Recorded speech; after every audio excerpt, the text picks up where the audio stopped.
Hi guys, আজকে আমার একটা ছোট্ট মিনি ব্লগ বলতে পারো। এটা আমাদের হোম ট্যুর। এটা আমাদের ঘর, দেখে নাও বাইরেটা দিয়ে। জাস্ট এটা বাইরের পোর্শন। আমি তোমাদের বাইরেটা দিয়ে ভালো মতন দেখিয়ে দিচ্ছি। এইটা আমাদের যত দূর পাঁচিল আছে পুরোটাই আমাদেরই জায়গা।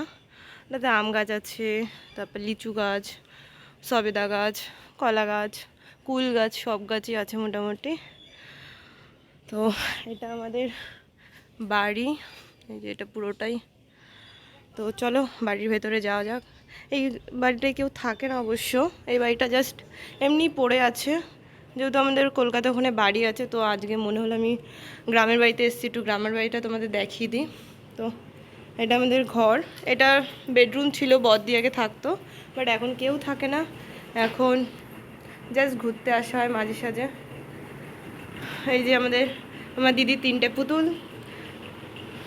এখন এই ঘরটার মধ্যে পুরোপুরি বলতে পারো কিছুই নেই, শুধু একটা খাট আছে, সোফা আছে, দুটো ওয়ার্ডরোব আছে আর একটা মিরর আছে।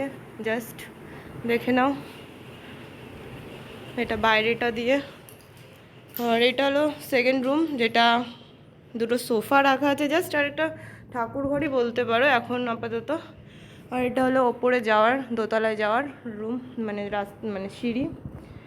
এটা আমাদের রান্নাঘর, বাট রান্নাঘরে এখন কোনো কিছুই নেই, রান্নাঘর খালি বলতে গেলে। তো রান্নাঘরে হাবিজাবি জিনিস আছে, জাস্ট সাইকেল আছে, আমার দাদু দিদার রান্না করার কাঠ আছে। আর এটা হলো টয়লেট রুম, ওটা বেসিন। মোটামুটি এইটুকু জিনিসই আছে রুমটায়।